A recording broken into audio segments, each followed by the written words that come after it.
All right, guys, welcome to this special State of the Union here for the farm. I'm being joined here by my friend JJ Vance of the Operation GED podcast and many other things. JJ's got a lot of valuable insights of this as a former Air Force military policeman who did a lot of security detail work and various other things. So, got a lot of different stuff here to cover with the assassination. But before we get into that in earnest, I wanted to briefly go over a show that has been linked extensively to this incident, and that is the Amazon Prime series, The Boys. So a couple of things with this. All right. Obviously this has been getting a lot of parallels for the it's been getting a lot of attention for the alleged parallels that it has to the assassination.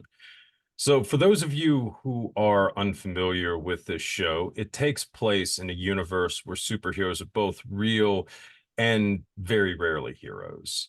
Indeed, these superpowered humans constitute an ongoing threat to the various security services of these United States, and the CIA has assembled a team known as the Boys to both police and quote unquote retire these soups. So the head of this outfit is an ex-SAS commando known as Bill Butcher, who's played by Carl Urban in the show. He's the main character, effectively. And at the other end of the spectrum is Homelander, the Superman stand-in in the Boys universe. So in the series, Homelander has effectively launched his own MAGA movement and is angling to take over the government completely. Thus, season four's storyline can roughly be described as the CIA versus MAGA, and it's bookended by two assassination attempts.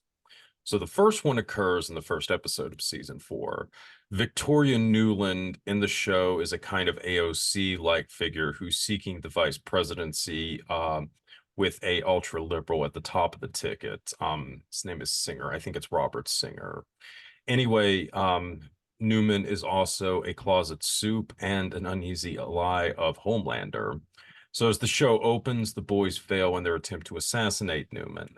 Later, the boys learn that Homelander is plotting to assassinate not Newman herself, but her running mate, the aforementioned Singer, after their electoral victory is confirmed on January 6th, which is quite fitting on a number of levels. Obviously, there are the parallels to the quote unquote coup. And on top of that, in some calendars, January 6th was also the date on which the Feast of Fools was celebrated. This is the point that Victor Hugo, for instance, makes in, I believe, The Three Musketeers. Or excuse me, that was Dumas. Hunchback of Notre Dame, I believe, is what I'm thinking of. But suffice to say, it has that long association with tomfoolery. So I thought that that was a nice touch there. So anyway, the plan is for Newman to assume the presidency and declare martial law after Singer has been assassinated after his confirmation on January 6th. And from there, anti-super Americans will be rounded up and placed in internment camps. Essentially, it's a repackaging of the good old FEMA camps thing that we've all been hearing about as being imminent for about 35 years now. So yeah, you also have the fact that these camps in the boys are going to be provided by a character known as Tech Knight, who is the show's stand-in for both Batman and Peter Thiel.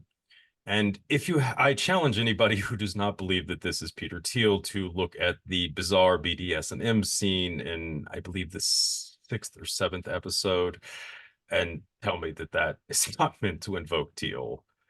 Anyway, a shapeshifter of all things is retained to kill the president-elect.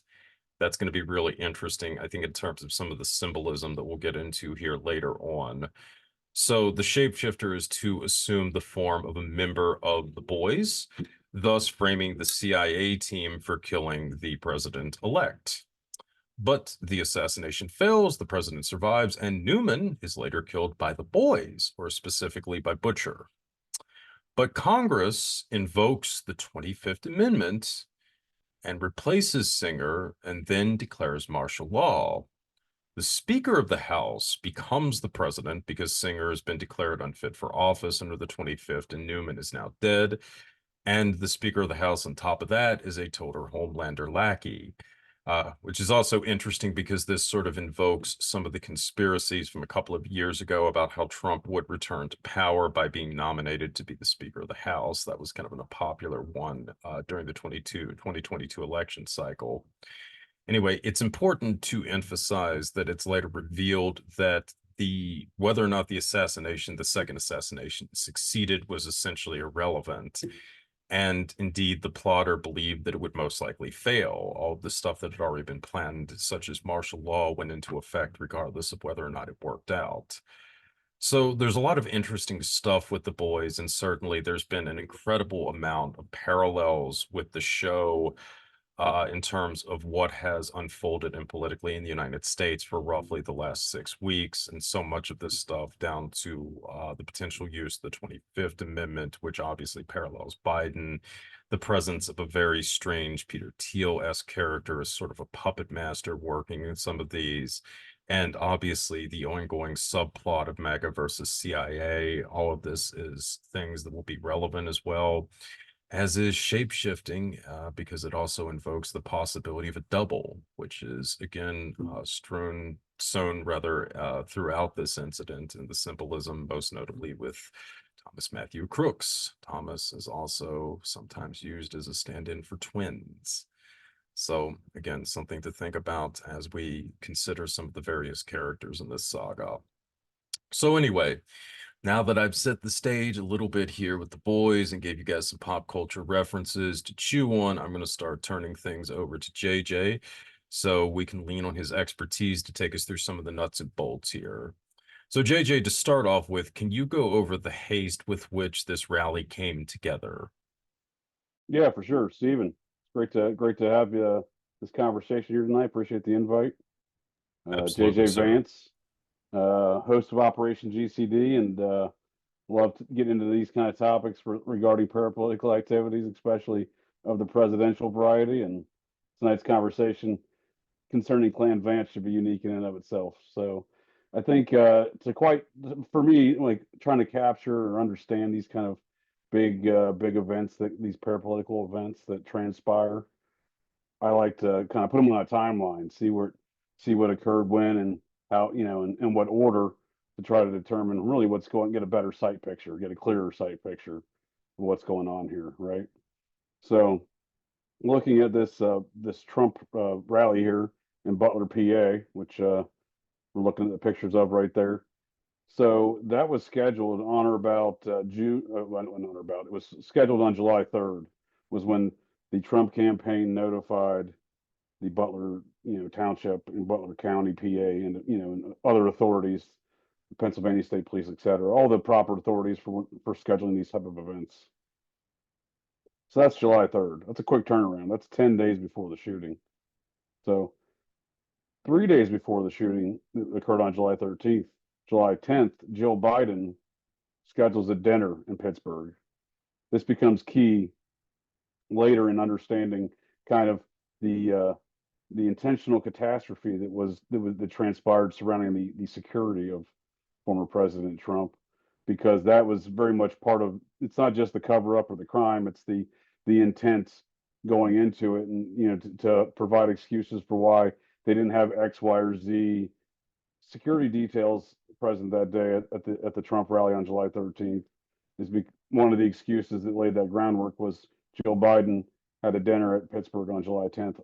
All the Secret Service, it seems, the outside of the core, some of the core elements of the planning, it looks like for the rally, the other Secret Service details were shifted over towards Joe Biden's detail, it seems. So I think that's important, trying to understand the kind of what I assert is kind of a ongoing feud, and something we've discussed in the past, Stephen, is the ongoing feud amongst the secret society that surrounds the presidency of the United States. That's the Society of the Cincinnati. Every president's a member, so every presidential assassination attempt or presidential, conspiracy often involves or does involve this organization, the secret society that built America. And again, I think they're inextricably linked to the office of the presidency. So you can't talk about a presidential conspiracy and not talk about that organization, specifically presidential assassinations in this country, or political assassinations in general. So getting back to the point here, they're shifting the Secret Service detail on the 10th. So on the 13th, Trump is present without his normal service detail. And I think understanding the time frame in which these things were planned out between July 3rd, the initial onset of notification for this event, July 10th, seemingly dispatching Trump's Secret Service detail to other activities in Pittsburgh. So that was out. Typically speaking, so like they'll use a local office of the Secret Service. This example, Pittsburgh's local office, instead of sending those local Secret Service agents to augment the rally security on the 13th. They're on the 13th instead. They're doing Joe Biden's dinner, right? So, but that wasn't scheduled till 3 days out. So there's obviously a perfect storm created here, where the Secret Service in hearings and the one press conference they've given thus far, they've asserted that basically, we didn't have enough time. They've come up with all these excuses about planning and stuff, when really all it is I think that's a large distraction for how they advocated their responsibilities of security for the former president. They shifted to other resources. And one thing that came out most recently also is how they backfilled all these additional. So some of the folks on the scene that day were actually all presidents are members, even Carter, Obama, and Trump. Yep, that's correct, for sure. All presidents are members of the society by virtue of being a president. But so on what I was saying there, they augmented the force. So you have all these different forces that traditionally the Secret Service uses augmented forces for their events. That's my experience as well as an Air Force MP, retired after 20 years back in 2019. Been a few years. I've been out of the game for a few years now as far as working any of these events. The last one I worked, I believe, was 2014. However, I've worked presidential security details from the traffic control, crowd control portion. I've done the counter sniper positions, and I've done the duties of the control center, which is one of the overlooked kind of distractions in this entire affair is the communications. They said we don't have communications, we have a communications breakdown, but really they just, again, it's intentionally advocating their protocols. So a lot of that went on between July 3rd, July 10th, leading up to the events on July 13th, and this is quite an unparalleled event because even in past, let's say for example, a comparison to the Kennedy assassination, there's press conferences, folks are on the media talking about it, 24/7. This event, the media wants to ignore it. The big tech's trying to censor, the big censorship of it. Folks are pretending like it didn't occur. The Secret Service has had one press conference. The FBI zero. Folks have gone on Capitol Hill and outright perjured themselves. With the Secret Service director claiming to use encrypted messaging services on her personal device to do government business. That was quite a shocking revelation. So this is we're in uncharted territories, I think, regarding a lot of this activity, because while many comparisons can probably be drawn to the Kennedy assassination or past political assassinations in this country or other countries for that matter, yeah, this seems to have unique not only the circumstances leading up to, during, but the aftermath is just totally unheard of in my opinion. Like it's really bizarre the way folks have reacted to this whole situation. And yes, every U.S. president is made an honorary member of the Society of Cincinnati. I think that's even like part of the bylaws, as I'm not mistaken. Though, JJ, I don't know if they ever confirmed or not if Obama was a member, right? Yeah, so I've actually had people, writing me, members of the society have written me emails claiming Obama, they wouldn't let Obama in. I don't know about that. I mean, it's hard to tell. Looking at his genealogy, he likely did not have the hereditary genealogy to be a hereditary member, because it's passed down through the fathers to the eldest son of the original member, and his heritage towards the society side is through his mother first of all. And again, it's possible because sometimes these, given the availability of male lineage and et cetera, these things do get shifted around. It's not always the firstborn son. For example, Winston Churchill, the former British prime minister during World War II, he was a member of the Society of Cincinnati as a result of his mother being an American and her father not having any sons. It passed down through his mother. Of course, then you have the French side of the society. So, it gets tough to try to decipher these things. But yeah, it looks like Obama. He doesn't have any French heritage, but looks like Obama's heritage, it would not qualify him. He's from a society family, but it wouldn't qualify him to be in the society necessarily until he became president. And yeah, I've had numerous members of the society reach out to me and say we didn't let him in. I'm like, all right, well, I don't keep the membership rolls on these things, so it's possible, and it is certainly possible. And given the context of what I assert's going on with a CIA kind of Office of Naval Intelligence spook battle going on, I think that permeates across the entire spectrum of American activities and politics, but specifically is represented within the Society of Cincinnati. I would suspect that is oftentimes I think we've discussed in the past, Stephen, relative to the society. There's like what I assert is a liberty, a pro-liberty, and an anti-liberty faction. And I think this goes back to like Aaron Burr, Alexander Hamilton. One side's representing the British Crown, the Vatican. That would be like Burr in that example. The other side is Alexander Hamilton. I would assert would be part of the pro-liberty faction in that circumstance.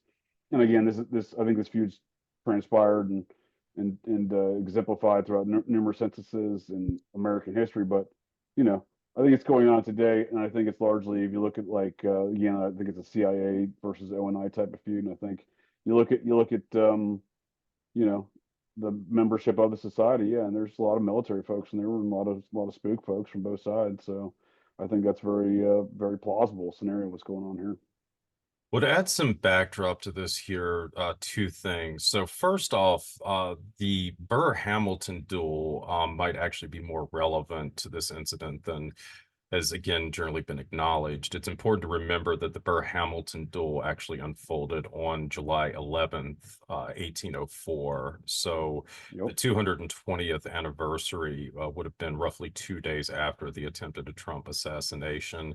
And as JJ is sort of saying here, Hamilton and Burr effectively represented two different political factions within the Society of Cincinnati. Of course, Burr was aligned to the Democratic Republicans. Hamilton was a Federalist, and it's a lot of different backdrop to all of this. But again, it's interesting as well to note that the recent NATO summit also wrapped up on 7/11, 2 days before the Trump assassination. And that was also another reason that was given for the Secret Service debacle, because Sure.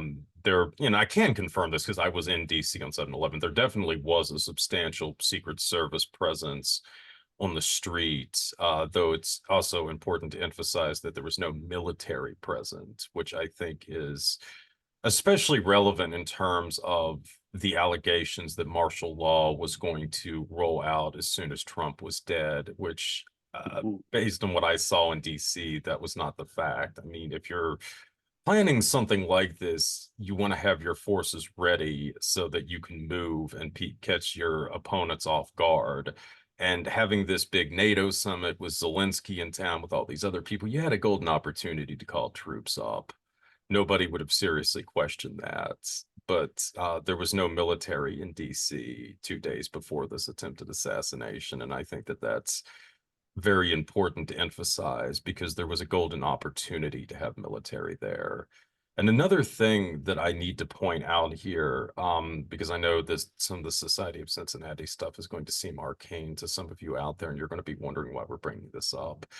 And the important thing is that to keep in mind in this context is that there's a very strong possibility that the Society of Cincinnati has been involved in what we can effectively refer to as the American Gladio for decades now.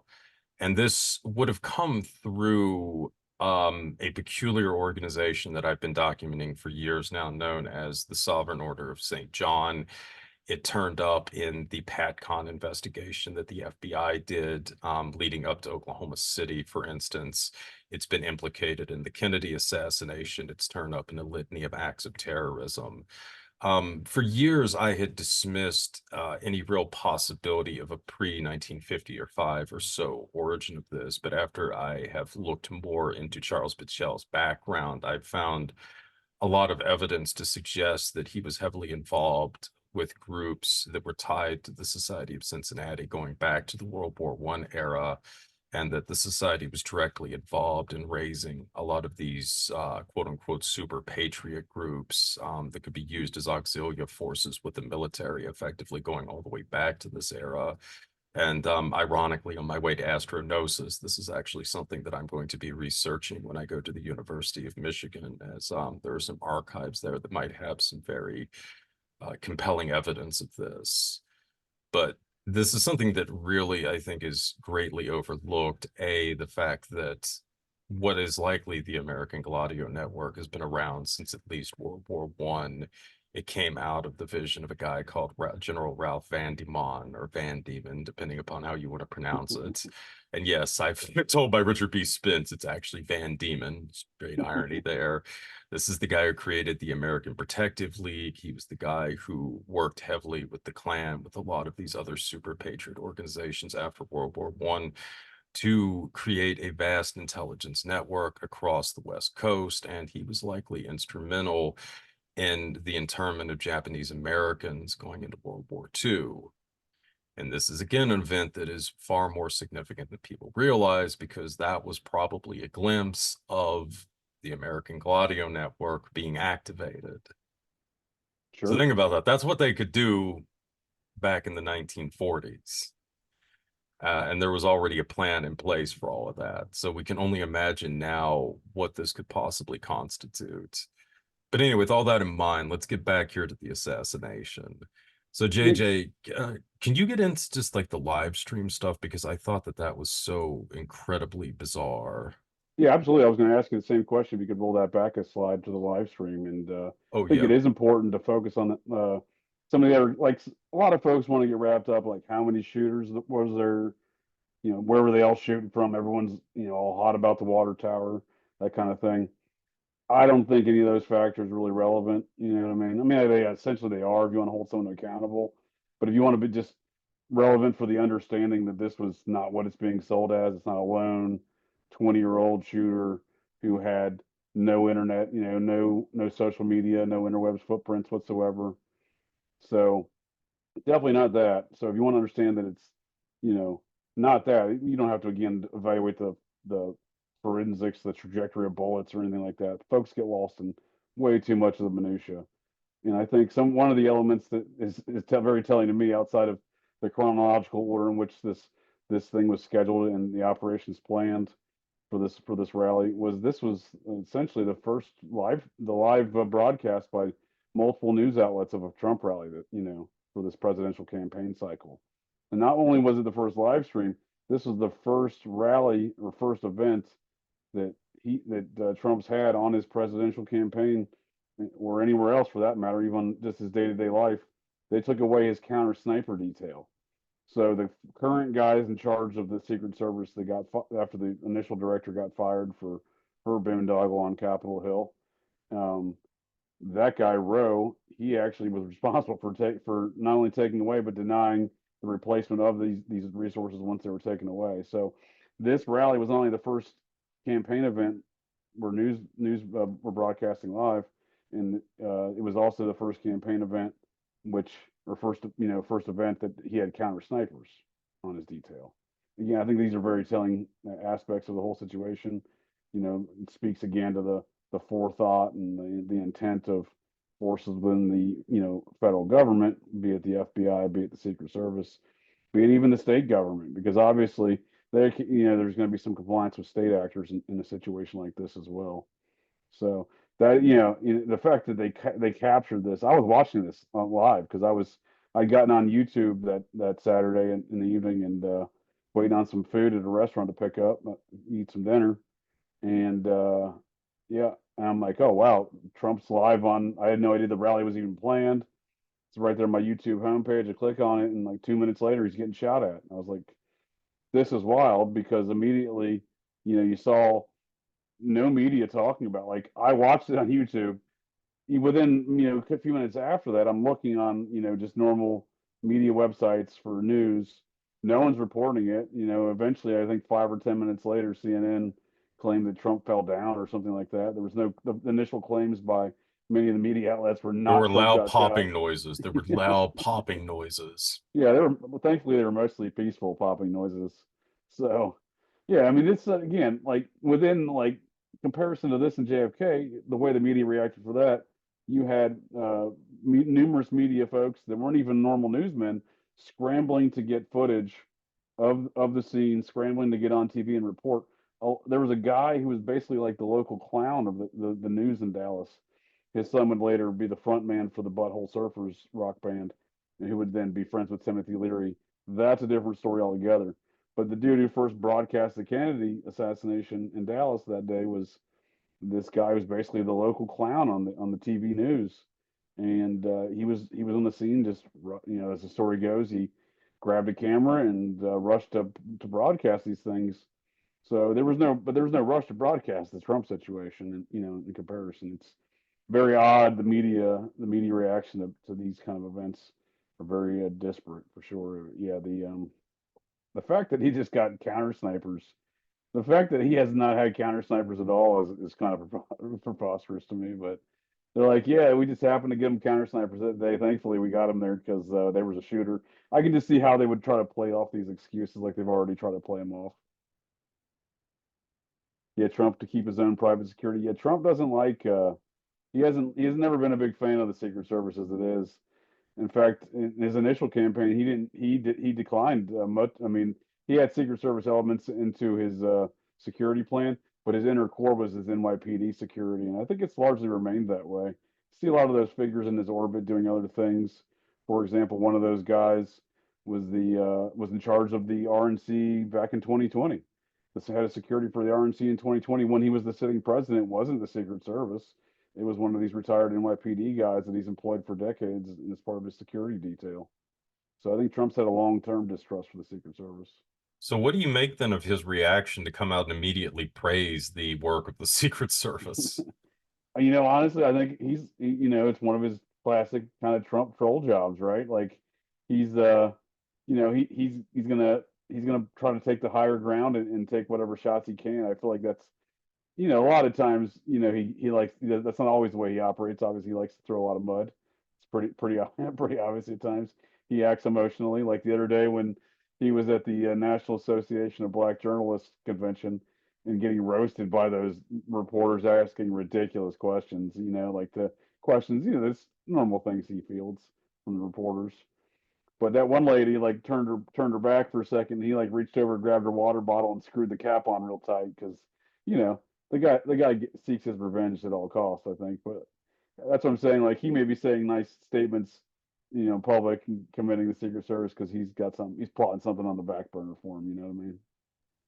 Well, JJ, do you want to go over again your estimation that there wasn't a command center for this event? Because I believe at least you had indicated to me that that would have been just disastrous for the chain of command and communications for the security detail, or am I mistaken?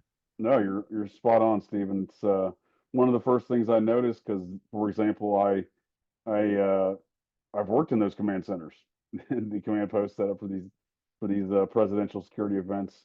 I planned, coordinated, and executed the Air Force military police operations, and so that augmented the Secret Service for the 2009 the first Obama inauguration ceremonies, the week long of festivities, because apparently he decided he needed a week of parties.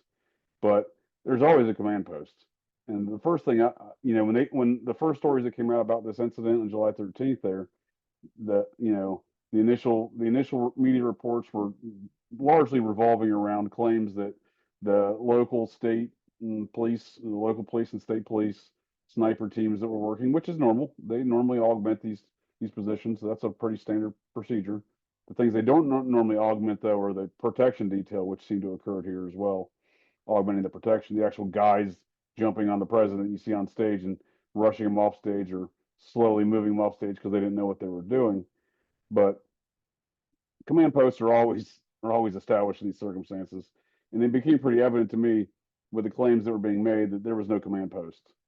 When a sniper team's texting something to one party, that party is then relaying back to them via text allegedly that they have to then text it to the Secret Service. None of these things go on. What standard protocol is, this again is what I'm getting at with the intent, the prior actions of intent that show the intent or exemplify the intent in this circumstance here. because if you're not going to set up a command post, that's an obvious major violation of any protocol.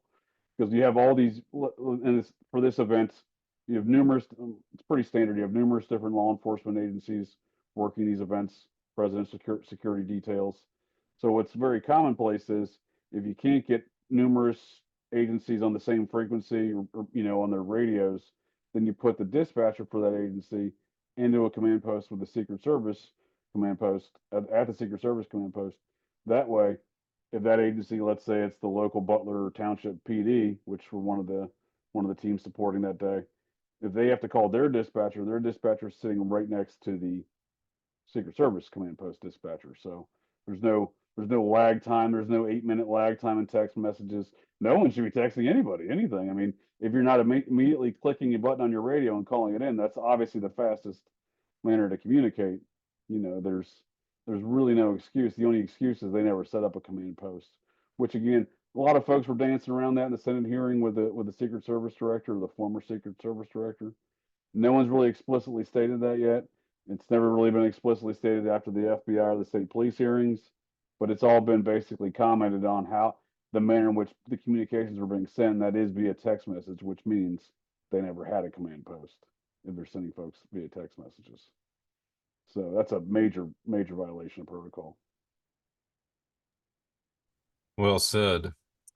Let's Okay. get into the water tower. So why, in your estimation, is this a major red herring? I don't know. It initially. I mean, I could be completely off base because there does seem to be shots that were taken from that region, right? I would guess it was more likely in the tree line. It's a very thick tree line through there. It runs between from the AGR building past the water tower in that direction. Looks like you got some good pictures of it there, Stephen, for the tree line. I'm talking about how thick that brush line is. You could have a shooter in there, a lot quicker. You'd have at least cover and concealment from the tree line, right? No, on the water tower, you have no cover, no concealment. It's not an optimal position for taking a shot at any sort of, unless it would be an optimal position for the Secret Service, perhaps, to conduct an overwatch for security. It's kind of shocking they didn't have a guy up there, but it's not a great position if you're trying to shoot somebody, especially if you're trying to escape. Because then what are you going to get down the water tower? Everyone can see you. You're in an elevated position. As a trained sniper myself, I spent many years as a SWAT leader in the Air Force, but I also attended numerous SWAT schools, including the Army's U.S. Army Sniper School. And as a trained sniper myself, I would never get in that water tower. I would, however, get in that tree line real fast. It's got cover. It's got concealment. That's going to aid in any kind of egress from the situation, right? You don't have to go towards the field, towards the event. You're egressing through the woods. Yeah, no one's going to see them. I mean, if everyone's focused on the water tower, which there was obviously folks focused on the water tower, there was eyewitness statements saying they heard something from the water tower. There was police that were clearly rushing towards the water tower in some footage.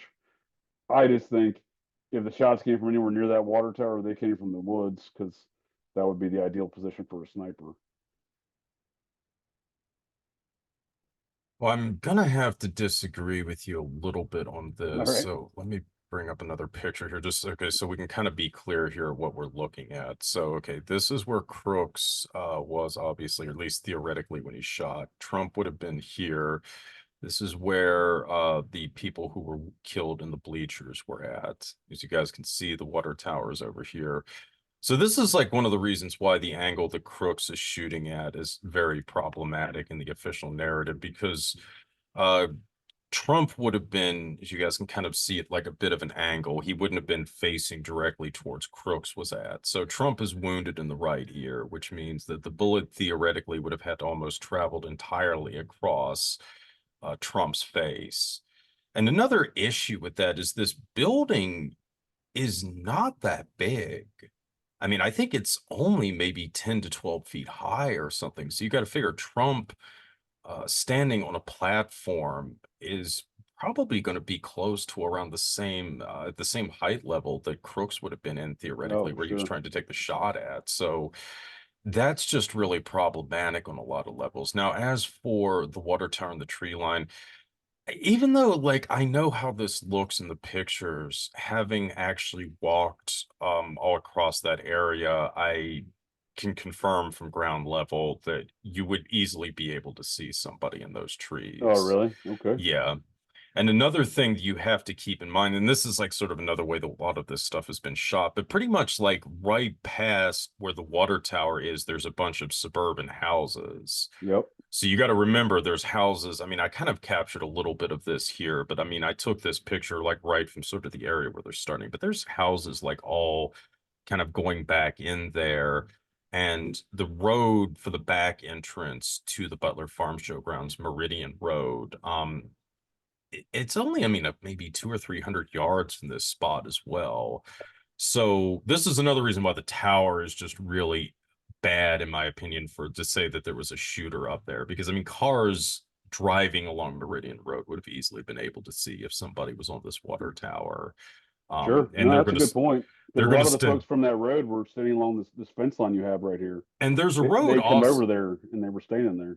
And there's a road also like right behind essentially like where the tower is and the buildings and such there. I guess I mean it would be like right kind of back like there. This would be the road that people would be taking when they're going into work and here because even though it doesn't actually show up here, there's actually a fence all along this area that separates these two grounds.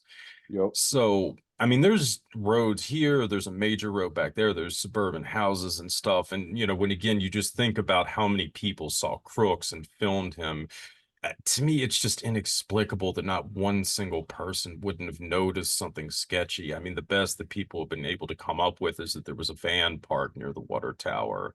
And I suppose that might lead some credence to what you're saying about there possibly being a shooter in the trees. But even then, I just feel like somebody would have noticed somebody walking along or back in there with like a rifle or something. It's not as covered as I think some of the pictures make it look like. And I can't emphasize enough, there are actually like houses, literally only about 100, 200 yards away from this area. There's a road back there. There's a road off to the side. It's a much more open area than I think like some of the pictures that you see online indicate that it is. So No, that's fair enough. yeah, Well, I mean, I think you have this is a good depiction though of where the likely shots did come from with this black line here on yeah, on the that's image because there's clear indication that there's a round that came across that back bleacher, right? There was numerous parties that got there was rounds deflected, parties affected by the rounds that were coming across the back row of that bleacher that are behind Trump.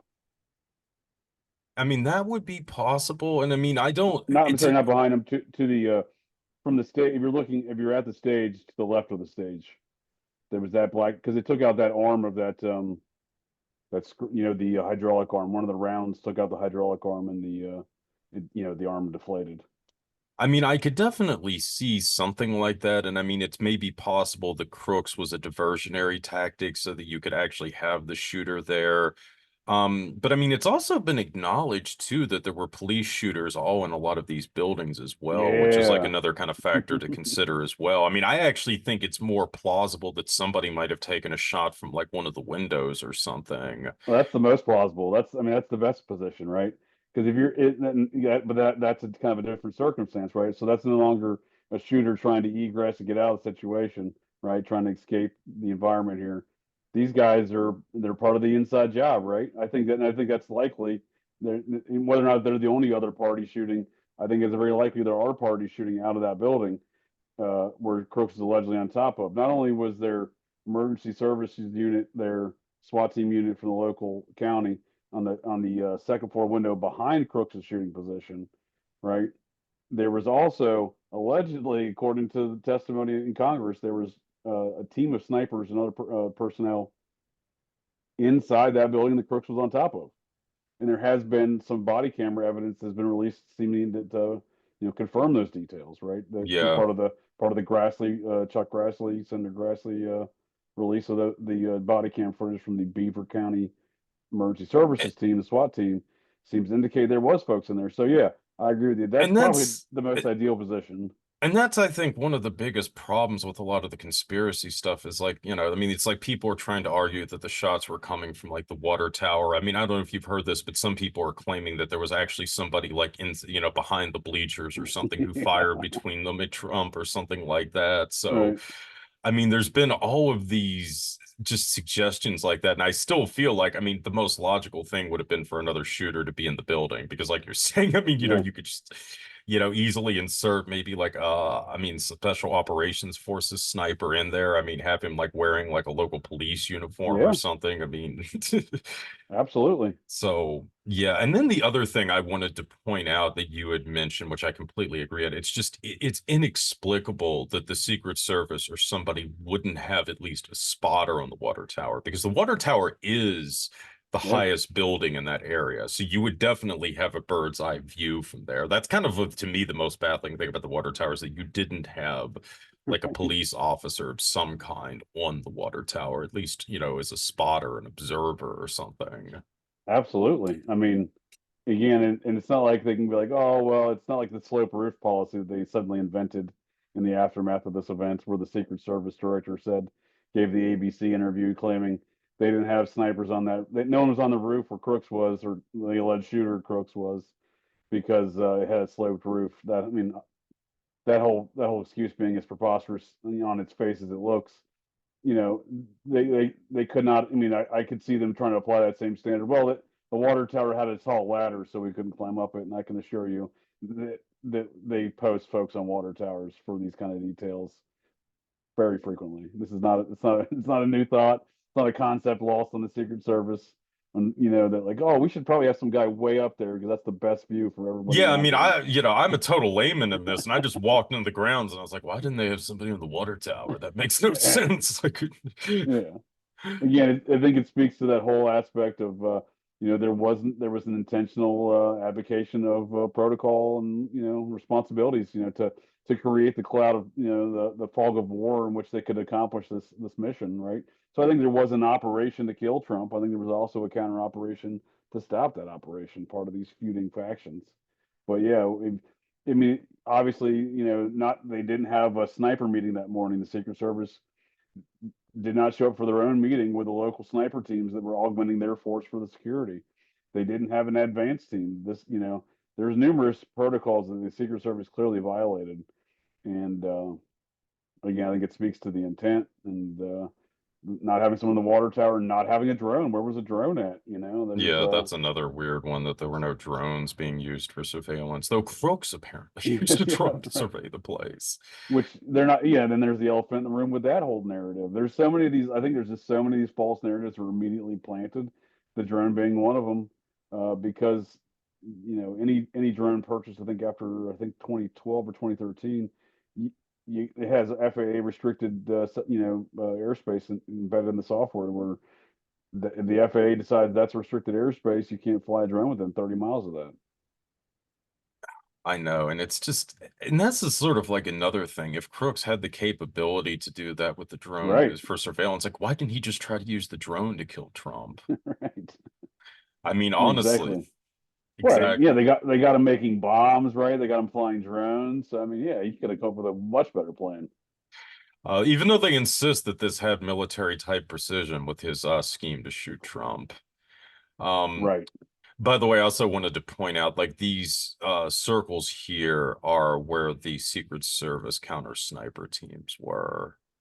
Which Yep. again is just when you sort of look at this is also bizarre, man, because this isn't just in general like a great angle of all of this either. It again sort of highlights like why the hell they would not have been using the water tower. Yeah, Um, absolutely. And there's no, I mean, and typically when just some quick commentary on the scene of the diagram you got up there now, typically, when you're setting up these counter sniper teams, they have interlocking, areas of responsibility. So the one here on the top circle to the right of, to the top of the picture, yep, they'll have a 30 or 45-degree slice of whatever they can see from their position, and then another team will have an interlocking 30 or 40, primary area of responsibility, probably 45 degrees, slice of what they can see in front of them.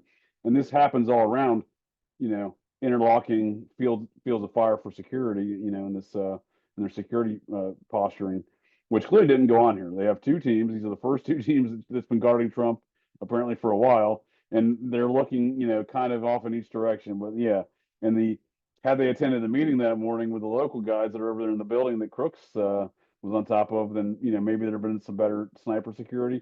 But that's not proper sniper security.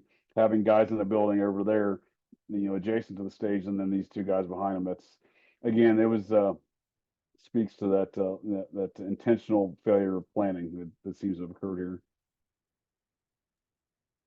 All right, so let's get into one of the biggest mysteries surrounding this whole thing. So who is this Maxwell Urich fellow, and how does he factor into the assassination attempt?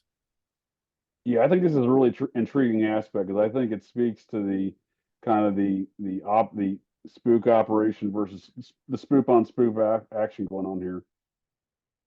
Because I think the side that was trying to murder Trump may in fact have been using this patsy Maxwell Urich, because the dead man's picture looks, as you put there on the screen, Stephen, looks uncanny to Maxwell Urich, with the exception, I think, of one thing that may have been that would have been a very dystopian ending. The one thing that I think that looks a little bit like Crooks is on Crooks' ear, he's got a weird ridgeline on that cartilage, right? But there's a lot of there's actual kind of a narrative that's been built around this picture of the alleged shooter. But yeah, Maxwell Urich was an Antifa guy in Pittsburgh that got arrested at the Trump rally back in 2016, and then 2017 basically skirted a lot of the charges, it seems, or any sort of you know retribution for any of these activities, and possibly and those are kind of, historically speaking, those are kind of prime circumstances for signing up somebody under like a COINTELPRO, FBI COINTELPRO, or a CIA Operation Chaos type situation. Your agent provocateur types, and he certainly seems like one of those types. And the picture looks a lot like him. A lot of folks, including folks like that are around Trump's orbit, like Roger Stone, actually tweeted out, posted on there on Twixter saying that Maxwell Urich was the alleged shooter initially, right?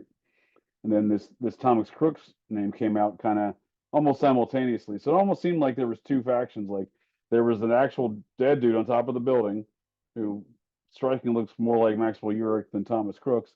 And then there was this other name released later. So it almost seems like it was a point counterpoint type situation. Like, yeah, there was a dude up there from the faction that was trying to kill Trump. That'd be the Urich in the situation.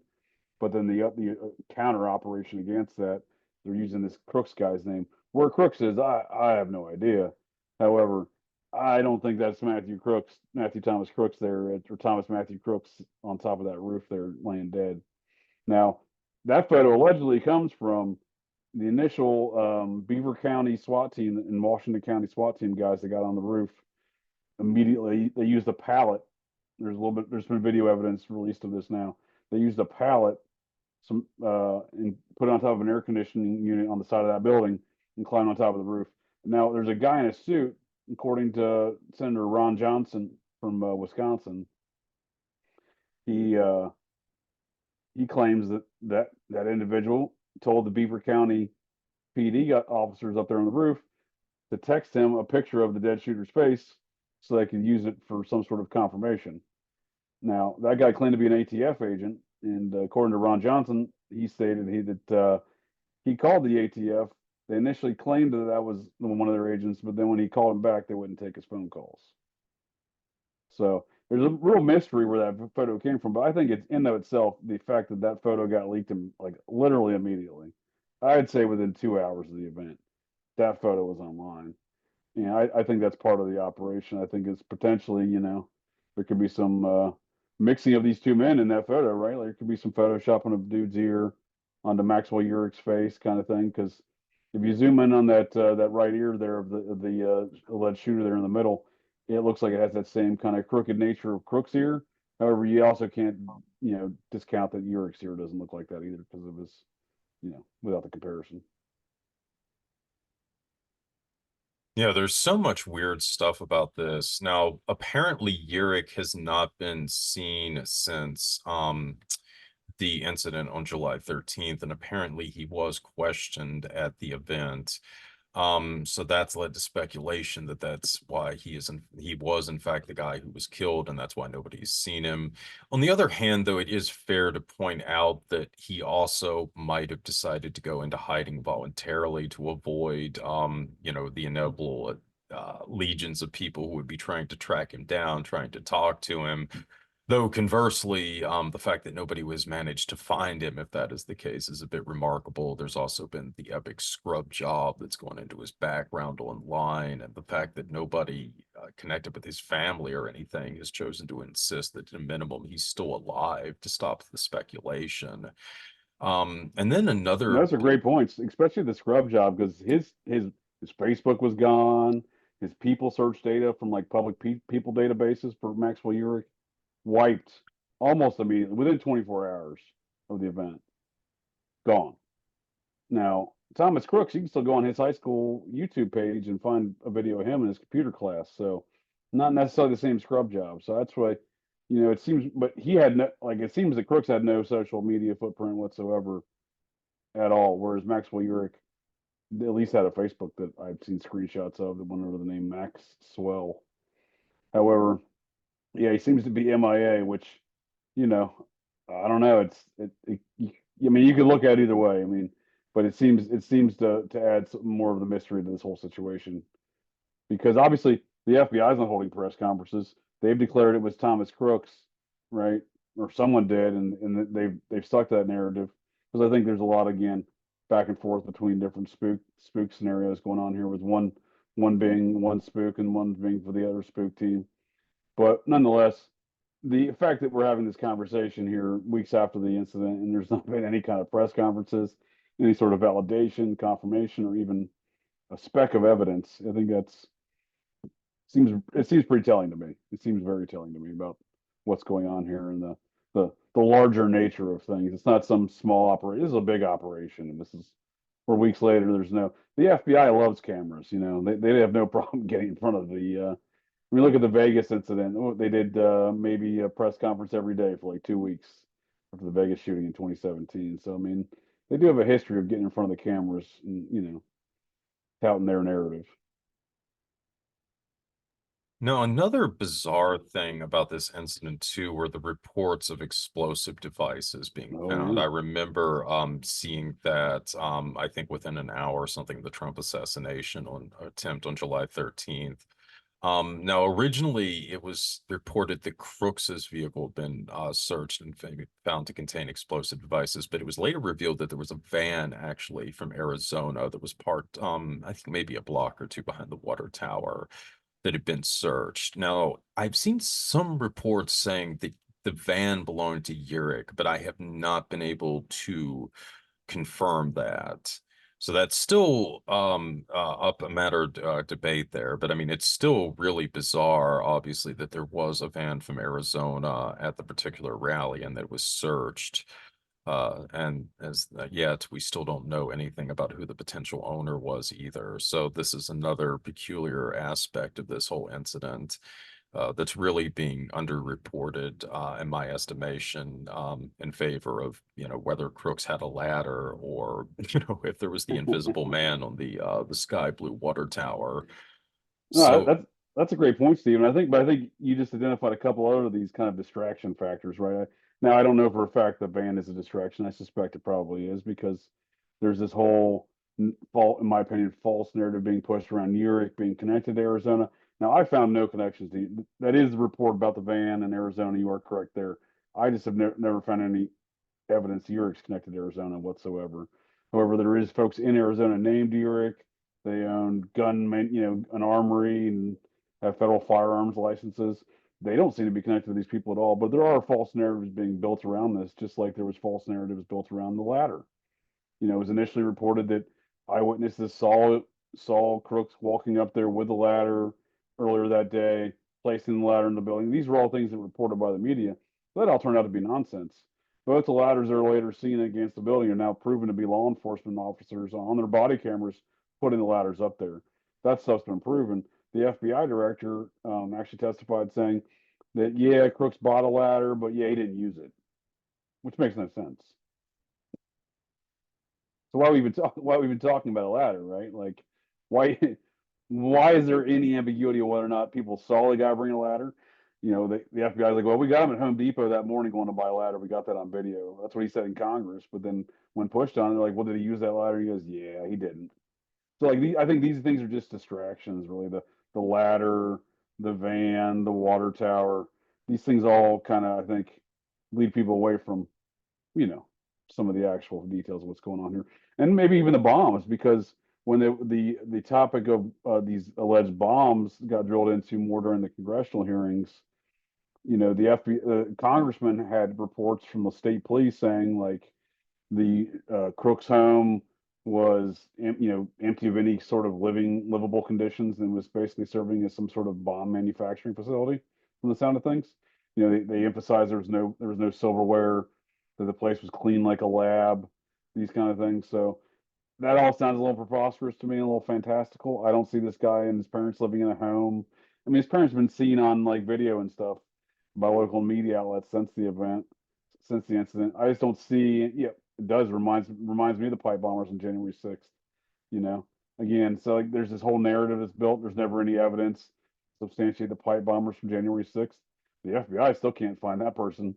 There doesn't seem. I mean, so they don't have a great history of deciphering, bombs. These incidents where bombs are involved.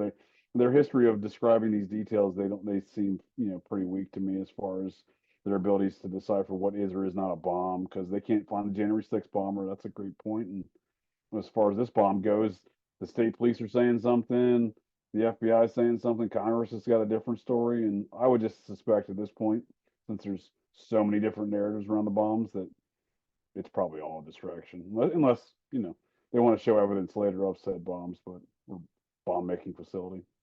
Well, JJ, let's some other stuff about Yurik too, because I was wondering wanting to get your take on this, because I feel like some people are also trying to embellish Yurik's background a bit. I mean, I've seen reports that he was fighting in Ukraine, for Yeah, instance, as like a mercenary. I mean, I saw okay, that. I take it you haven't seen anything at all that like confirms that, right? No, and I saw that, and it provoked me to look into the man's genealogy, and he's German. So I thought, well, maybe he's Ukrainian or Eastern European, wants to go, back to the homeland. Yeah, I don't think that's the case. I've seen nothing too to indicate that he belonged to the same gun club as Crooks either. No, not at all. So, I'll just a lot again, to put stuff out there. While Yurik is really interesting in his presence there, I mean, it also seems like there's been a lot of disinformation put out about Yurik. I mean, he was definitely involved in Antifa. He was definitely arrested in 2016. He's definitely been involved in progressive activism, but as a whole, though, it does seem like some of the spookier aspects that people have been putting out there for him are disinformation. I mean, again, this doesn't mean that he's not some kind of agent provocateur or somebody that was being Sure. manipulated by the FBI, but I don't think that he was some kind of super spy, though, to put it mildly. No, it doesn't seem that way. All right, let's get into Thomas Matthew Crooks himself. So, JJ, what are some of the major issues with Crooks as the patsy? Well, I mean, I think the first one for me at least is, where's the evidence of this dude at all? Like, there's no, like, he's supposed to be going to this gun range. Okay. There's not really any, I mean, no evidence has been produced kind of exhibiting that he's going to this gun range to show that he'd be proficient with a rifle. I mean, again, it's not the most complicated shot in the world. However, if you're shooting, under pressure, obviously that affects the shot quite significantly. If your breathing's off, if you're nervous, etc. If folks are screaming, "Hey, there's a shooter on the roof! There's a shooter on the roof!" which is what was going on in this case, according to the eyewitness videos. And, there's folks screaming at the police before he's taking shots, saying there's a shooter on the roof. That's going to affect your ability to aim, to keep it steady. So he would need some sort of training. It's not just video games that's preparing him for something like that. So I'm not saying it's impossible. I'm just saying, like, there needs to be a record. There doesn't seem to be a record. This kid doesn't seem to exist. The photos that they use, that one right there on the previous slide, Stephen, that, in my opinion, you have to verify it, but in my opinion, that's probably his 18th birthday driver's license photo. Because I'm presuming at 18 he gets a different driver's license than he had beforehand there in the state of Pennsylvania. So therefore he no longer has a learner's permit or whatnot, or restrictions, gets a new license. I'm guessing that's what it is. I don't think anyone's really documented where that photo comes from. But there's very sparse photos of the guy. I mean, he has no social media footprint. He, you know, he apparently has family that's, some sort of licensed school psychologist for his parents. And, he does. I mean, this individual clearly does exist in some capacity, or has existed in the past. Like I said, there's allegedly graduated high school 2 years ago. I think it's Bethel School District, I believe it was. I don't remember the exact name, but there's a video on their YouTube channel from his school where it's a computer class where they're almost talking about some computer brain interface type activities, and he's in the classroom there, toying around on the computer. So, yeah, I just think I would need to see a lot more evidence of this fellow's existence, let alone his ability to make a shot, training, etc. Before I'm even willing to believe this guy's even part of this situation. Because with all this, I think once you're dealing with this amount of spook activity and on this kind of epic level of parapolitical presidential assassinations in America, I think this situation long surpasses the high weirdness surrounding the Kennedy situation, in my opinion. Already, it's already getting into that kind of weird level of activity, and probably only gonna get weirder from here. But yeah, this guy, I mean, I'm not willing to say he's like, only exists obviously in some sort of fake narrative. I mean, he seems like a real person, but like, yeah, like his family's not making statements. You know what I mean? Like, there's not a footprint for this guy. There's seemingly no narrative of how he became radicalized, right? If he's got no social media footprint, he's not communicating with anybody. How did he get radicalized? There were reports that he had an early Discord account that was deleted by Discord. I know in conversations we've had in the past, Stephen, and with Dr. Inferno as well. He likes Dr. Inferno's theory. I find a lot of credence to, as far as the weaponization of things like Discord for radicalizing, shooters from, the Fed perspective, that is. The Fed's radicalizing shooters. But did that go on here with Crooks? I mean, I suppose it's possible, but because they did allegedly delete his account right away. But yeah, there's certainly a lot more questions that surround this guy, and no one's really seeming to ask those questions from any sort of government or media perspective, at least not publicly. Yeah, there's a lot of weird stuff with this, and a few points I wanted to add. Well, first, JJ had kind of mentioned this a little bit, but I want to emphasize we really haven't seen a recent photo of Crooks. I mean, all the photos that you're seeing in the media right now are of him from when he was in high school. There's almost nothing about the work that he had been doing at the nursing home. So there's just very little that's come out about what Crooks has actually been doing after he graduated high school in the first place, which is another one of the just really bizarre aspects of this. Now, another thing, too, that I found especially interesting is the fact that Crooks's high school has actually pushed back against the narrative of him being bullied and being a loner in high school. And I'm going to quote now at length from this Newsweek article that I have the screenshot of right there that's called Thomas Matthew Crooks Update, Former School Response to Bullying Claims. This was originally published on July 21st, 2024, and was written by Flynn Nichols. So anyway, I'm going to quote from it now. In a statement posted on Saturday, Bethel Park School District denied that Crooks was bullied, as has been previously reported by his classmates. There is a painful misconception that Thomas Crooks was relentlessly bullied in school, which may have led to the assassination attempt on former President Trump, the school district wrote. According to our records, Mr. Crook excelled academically, regularly attended school, and had no disciplinary incidents, including those related to bullying or threats. The school district also clarified reports that Crooks was rejected by the high school rifle team and, according to classmates, shot terrible and was asked not to come back to tryouts because of how bad a shot he was. Thomas Crooks was never a member of the school's rifle team, and we have no record of him trying out, the school district wrote. The coach does not recall meeting him. However, it is possible that Crooks informally attended a practice, took a shot, and never returned. We don't have any record of that happening. The district also dispelled a rumor, which was reported by British tabloid The Daily Mail on Thursday, that Crooks had threatened to, quote, shoot up the school. Classmate Vincent Tamarinia said he made a threat in 2019. we had like this anonymous place you could post things or tell on someone on our computers at school, and he posted something like "Don't come to school tomorrow" and something else that made it sound like he put bombs in a cafeteria bathroom, he said. But the district dismissed this claim outright, calling it false. In 2019, there was an unfortunate incident involving threats made by a different student against specific school administrators, it wrote. The incident was thoroughly investigated and quickly addressed, and the student involved received appropriate discipline. It had no connection whatsoever to Thomas Crooks.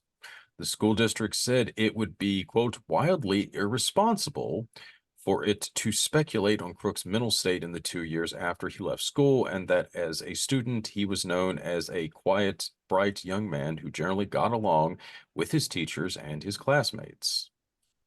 So I thought that this was really interesting that the school felt compelled to come out and have a really thorough rebuttal of the narrative that had been constructed of Brooks as this sort of loner in high school. And it's just Absolutely. another thing about this that's so bizarre, that you just have so many of these conflicting narratives that are coming out about Crooks. I mean, you see this as well with the allegations that he was a political extremist on one hand or the other. None of the comments that have been, or none of these statements that have been attributed to him on various social media platforms, as far as I'm aware at this point, as we're recording this on August 5th, have been confirmed. Gab, for instance, came out with posts that they said might have been posted by Crooks, but I don't know that that has been definitively confirmed at this point. And even if they were Crooks's posts, they were not, I would say, especially inflammatory. I mean, yes, he did support the lockdowns and open borders, but these were not exactly extremist leftist positions by 2021. And his arguments are generally very rational. They're not overly emotional, in my estimation. So Crooks does not come out as being especially Oh political God, radical in one way or the you're other. exhausting. So yeah, there's just not a lot out there that's really that says much about what his politics would have been one way or the other. No, I think that's a great point, Stephen. And the way I've kind of my perspective of the way Crooks has been shaped in the media narrative, public narrative surrounding him, it's kind of like a Rorschach test, right? You can look at this guy, anyone can look at this guy, and they can find something. They can find a narrative. You can find the kind of left leaning post from Gab. You can look at someone else can look at the FBI director's testimony saying that Crooks was an right wing extremist, right? None of which there's evidence of. However, there was an early claim by the FBI that he likely posted something to Steam. It was another one of these gaming platforms claiming that there was somebody claiming that there was going to be a premiere in 3 days, and that was supposedly Crooks posting on July 10th, talking about his shooting on the July 13th. That was proven to be false. So yeah, there's like this whole there's some classmates of his claiming he was literally claiming he was a school shooter, and then there's other classmates saying like he was the nicest guy ever, and he wasn't this nasty person these other people are saying. Yeah, the school making an unprecedented statement saying like, yeah, this guy's none of this stuff's true. Yeah, that's kind of created this environment where Crooks can be whatever you want him to be. Whoever wants to look at Crooks right now, he's gonna, he can be whatever, take the form and shape of whatever the view of the person is. It's really bizarre. All right, Well, I mean, oh, go ahead.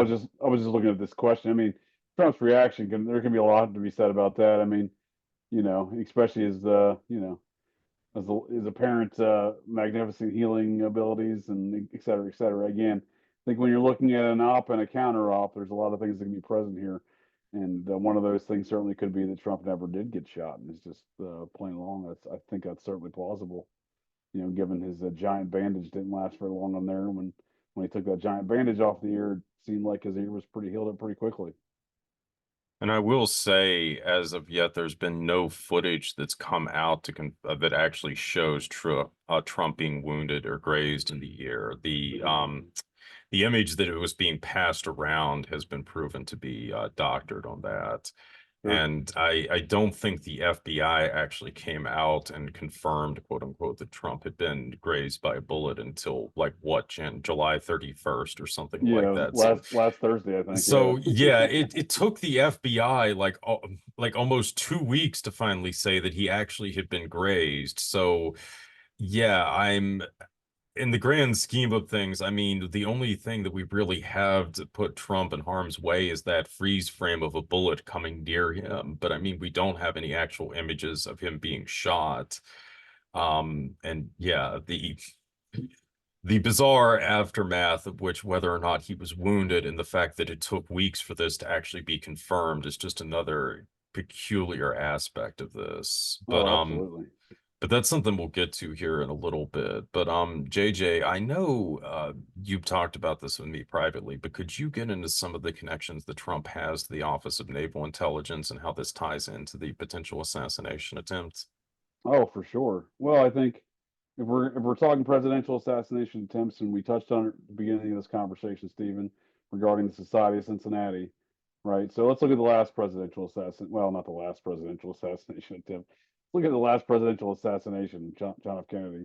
So he's Office of Naval Intelligence, right?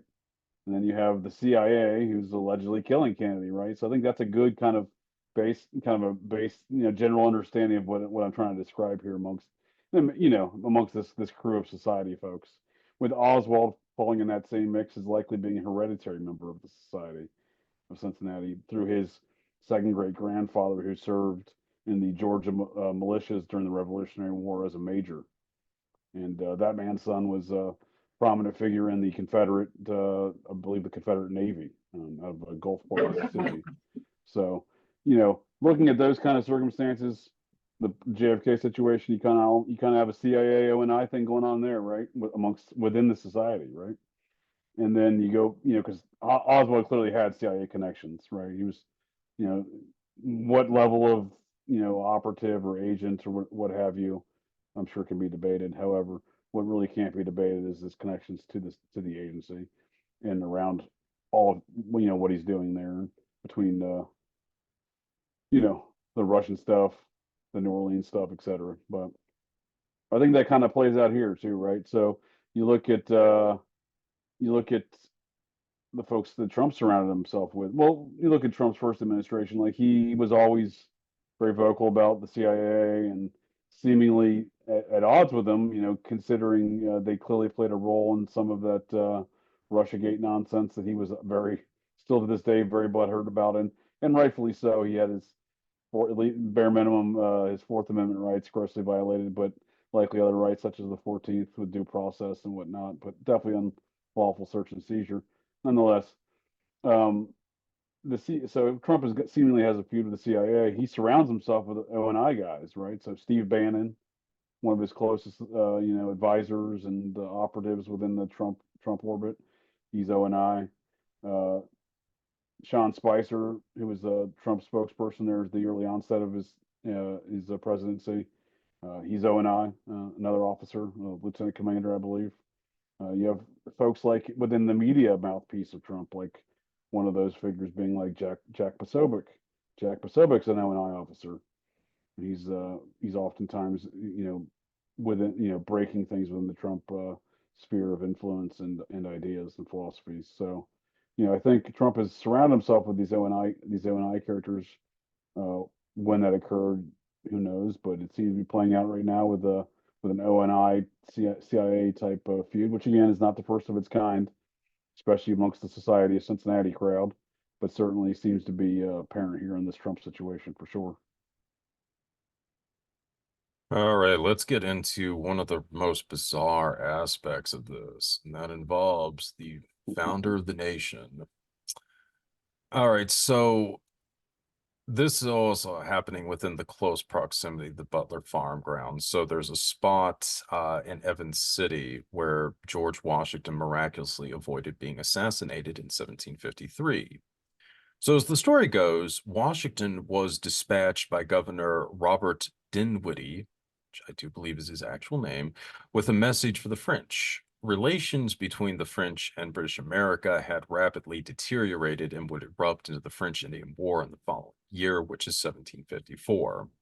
So this is pretty much the whole era that was depicted in Last of the Mohicans, to put some perspective on these events for y'all.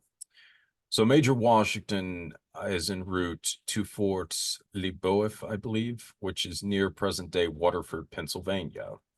He's accompanied by this frontiersman known as Christopher Gist, who is reputed to have saved Washington's life twice on this journey.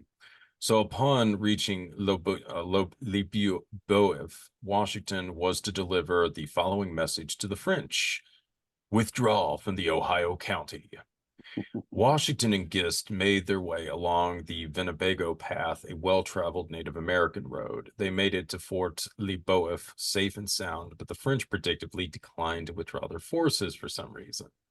After negotiations broke down, Gist and Major Washington went back on the Winnebago Path, destined for Virginia. So along the way, they encountered a Native American, and he offered to help Washington and Gist make it through the wilderness. And being the good sorts that they were, they accepted the offer. And then on December 27th, which is an interesting date, the Native American loaded a musket and took a shot at Washington. And the bullet nearly missed good old George. The major wanted to give chase, but Gist dissuaded him. And this supposedly must have been one of the two instances when Gist saved Washington's life during this journey. Though what exactly he did there to warrant that is a bit hazy. But anyway, how Gist and Washington knew the Native American was alive with the French is also a bit up in the air. But this is what has been widely claimed by later historical accounts. But presumably the Native American did not mention this while he was traveling with Gist and Washington.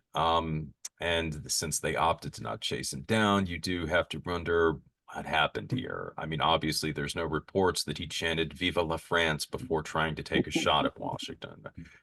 And yes, it seems Washington, Gist, and the Native American were the only witnesses to this incident. So anyway, the spot where this attempt happened is just off of Route 68, which is the road that runs up to the front of the current Butler Farm Showgrounds. The spot is literally just about 6 miles west of the Butler Farm Showgrounds, right off of Route 68. And another thing about this that's really weird is the few publications that have reported about the Washington parallel, they always show a marker that's in Evans City, and it's not the actual marker where the incident happened. It's Oh, this one here that I'm showing right now on the screen share. I know that because I actually went out there and saw the thing with my own two eyes. But this one is, like I said, literally right off of 68, as is the Butler Farm Showgrounds. So this is just really striking as to how close this was. But anyway, another bizarre sync with the Trump incident and Washington is the death of General Edward Braddock. Braddock was the commander-in-chief in British North American colonial forces at the onset of the French Indian War. So on July 9th, 1755, Braddock engaged French forces near what is now Farmington, PA. And that's about 2 hours directly south of Butler, about, I think, 100 miles or something like that total, for those of you counting.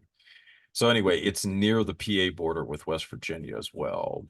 So both Washington and good old Christopher Gist are with Braddock for this engagement. Their presence did not help the general, to put it mildly. The British forces were soundly routed, and Braddock was mortally wounded. But he didn't die on the field of battle. Washington and another officer carried him off the field, and he died 4 days later on July 13th, 1755. So 260 years to the day of the Trump incident. And if that isn't enough, there were rumblings that Braddock himself was actually assassinated in this battle. So, JJ, what can you tell me about this incident? oh, that's some great points you bring up, Steve. And I like the parallel and correlation with the George Washington near assassination attempt there. That's super interesting, and especially when you're talking about Christopher Gist. So yeah, Christopher Gist is famously known for allegedly saving Washington's life a couple times, starting when he was a teenager, though, long before he was a military man. He was doing mapping and surveying for the Ohio Company, which was partly owned by his brother and by the Washington family, by at that time Lawrence. And Gist was there to babysit George. Now, actually, I'm not related to Gist. I am definitely related to some of the Gist descendants there. His son Nathaniel Gist, also on the Braddock's retreat mission. Both him and father and son were Society Cincinnati members. Nathaniel Gist was the first husband of my third great grandmother, one of my third great grandmothers. So it just goes to speak about how all these society families do kind of stick together, with the the Gist and the Washington folk there as well, because those two families are pretty tight. But yeah, so I think the Braddock's Retreat is an interesting thing, as history tells us, and I think that's fascinating. Again, it's the same date, July 13th. I think that's extremely fascinating, given the totality of the factors involved in these Americans conspiracies of old that are impacting our modern era still today. But Braddock's Retreat, it's my assertion that this was more of an assassination attempt from George Washington in a coup against the British forces, whereas he led his boss, the general. He was basically Washington at that time was the number two man in charge of the British Army in America in the American colonies. General Edward Braddock was number one, and when Braddock came over here, so this would have been, I think, roughly 2 years after the assassination attempt there you spoke of the native folks shooting in Washington. This is approximately 2.5 years later. Washington leads Braddock into that same region of Pennsylvania, as you said, Stephen, about 100 miles south from the Butler Fairgrounds region. And Braddock never makes it back out of there. And Washington famously took Braddock's sash, his officer sash, and carried that with him the rest of his life, as if some sort of like war trinket for killing this man. But yeah, that seems to be the first. I think King George thought this was the first act of treason George Washington had committed, because I think that weighs heavily into the Washington story. After he resigned his commission there shortly thereafter, leading his boss General Braddock into an ambush against the French and Indian forces. And again, I think it's important to note the French, because these French soldiers and their descendants would later comprise the French side of the Society of Cincinnati. So Washington may have been, and very likely was, colluding with those folks long before then. 20 years before the Revolution, he's colluding with these forces here in the Braddock's Retreat situation. So Washington and a number of his men lead Braddock and some other British Army forces into this area. They get ambushed. Braddock dies. Supposedly, this is all by accident. I would assert otherwise. I had numerous of my forefathers were involved on that mission. There were survivors along with Washington. The Gist boys. I believe Meriwether Lewis was on that mission as well, from Lewis and Clark. He was a major, I believe, or a captain. He was essentially Thomas Jefferson's man, I believe, in the Virginia militia at that time, which was which Washington was in charge of, obviously, as the colonel. Now, getting back to Washington's narrow miss as an assassination attempt in 1753. Now, another thing about that that's interesting is that the assassination allegedly happened on December 27th. So December 27th is the feast of St. John the Evangelist, as opposed to St. John the Baptist. But the feast of both St. John's is actually a significant event in Freemasonry. Of course, a lot of people know about the St. John's Day celebration that a lot of the Freemasons do for the summer solstice on June 24th. But the Feast of St. John the Evangelist is also really big in Freemasonry as well. As I'm sure many people who are listening to this are well aware, Washington was also a prominent Freemason.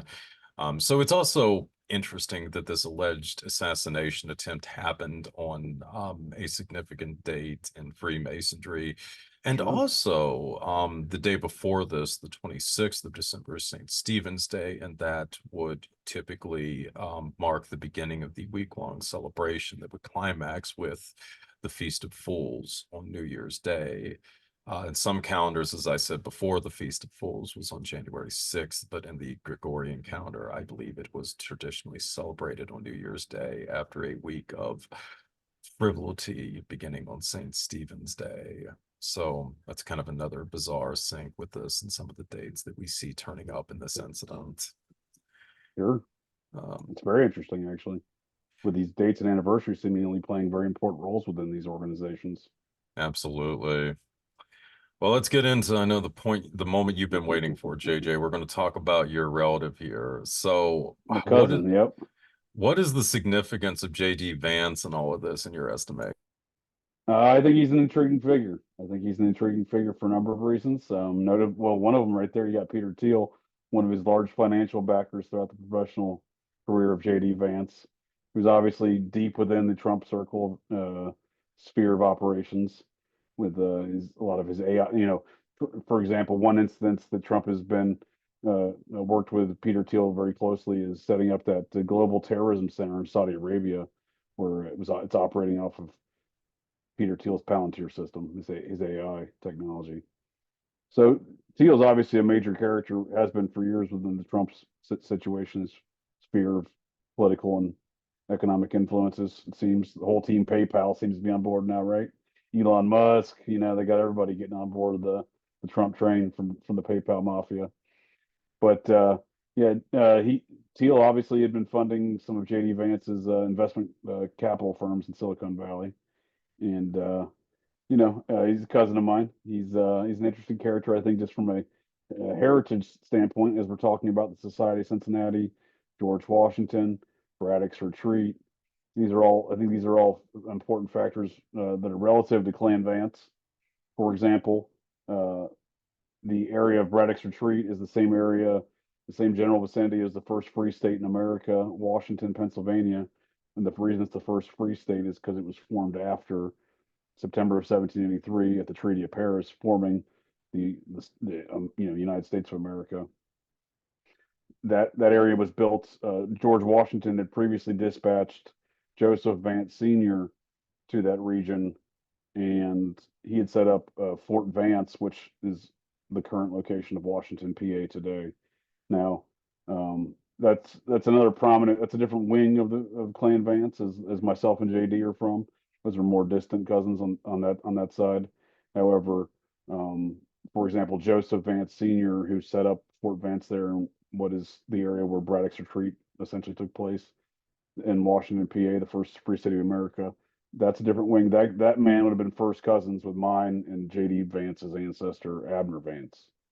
Now, Abner Vance, very controversial figure amongst American history. There's a lot of legends surrounding the man, a lot of questions surrounding the man. In fact, this is a topic I'll be exploring more frequently and in greater detail in my in some future podcasts on Operation GCD, just exploring some of these legends around Abner Vance. But allegedly, he enlisted in the Army of Virginia there in Rockingham County, I believe it was, in April 1777.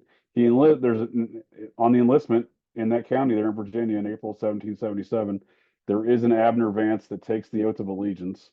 However, this is the controversial nature I'm referring to regards to Abner Vance. The Sons of American Revolution, that keeps track of a lot of these records. They claim that they have no proof that Abner Vance that took the oath of allegiance is the Abner Vance that myself and JD Vance descend from. However, that Abner Vance in the oath of allegiance took that oath of allegiance with a man named Matthew Vance. Now, there's a lot of ambiguity around who were Abner Vance's parents. According to the official DNA research study conducted by the Vance Family Association, Abner Vance's parents were Matthew Vance and Ann Jones Vance. And strangely enough, again, the oath of allegiance for the Abner Vance in Virginia in 1777, he took that oath with Matthew Vance, which again, according to DNA records, would be his father. According to the DNA study, would be his father. According to the DNA study of the Vance Family Association, Abner Vance is most closely related to the descendants of Matthew Vance and Ann Jones Vance. He would have been of age to be the man-son of Matthew Vance, who again took the oath of enlistment. I would actually assert he's more likely the adopted son of Matthew Vance and Ann Jones Vance. And the reason why I would assert that is looking at my own DNA tests and trying to determine some of the origins of Abner Vance. It's become a difficult journey, but there's certainly it's certainly implied, at least, in something I continue to try to put some more concrete evidence behind. But it certainly it seems that the Vance Family Association is correct in their assessment of the DNA, that Abner Vance is most closely related to Matthew Vance and Ann Jones Vance's kids, because Ann Jones Vance was first cousins with Martha Dandridge Washington. So I actually assert that Abner Vance was the biological son of George and Martha Washington. And the reason why his DNA, his descendants' DNA is most closely related to the descendants of Matthew and Anne, but not the son. They've ruled out as Matthew Vance being the father of Abner Vance through DNA. The reason why they're so closely related is because he would have the Dandridge, the same Abner would have the same Abner's descendants would have the same uh, DNA connections between the Dandridge and her first cousin Martha Dandridge's first cousin Ann Jones Vance, and Matthew Vance grew up with George Washington in Frederick, Virginia. So I actually would assert that they adopted Abner and took him to the farthest reaches of America at that time, which was Cherokee Nation in the near Cherokee in the Asheville, North Carolina region, and that's where Abner comes from as far as his quest as a frontiersman. So allegedly, after the service in the Revolutionary Army, allegedly, according to family legend, he served as a spy and scout for George Washington. I would assert that makes sense. He just worked for his dad. Um, however, after the war, he continued to be a frontiersman. As legend goes, he was trained by, I believe, as Dave. The legend goes, he was trained by Daniel Boone, and then he later trained Davy Crockett in frontiersman activities. But Abner Vance settled what is today the southwestern areas of Virginia and West Virginia, and he would become the progenitor of the many members in the Hatfield McCoy feud. So I think again this exemplifies why maybe that's so important, because when I look at the Hatfield McCoy feud, I look at it like this: there's numerous other Appalachian family feuds at the time that were bloodier. There's numerous other Appalachian family feuds at the time that had more death, that had more casualties, more injuries. So at no point in time was it the bloodiest, the longest, etc., the largest feud amongst the families of Appalachia. However, it's the most notable, and I would actually assert it's the most notable because the progenitor of numerous of those characters in the Hatfield McCoy saga, they come from Abner Vance.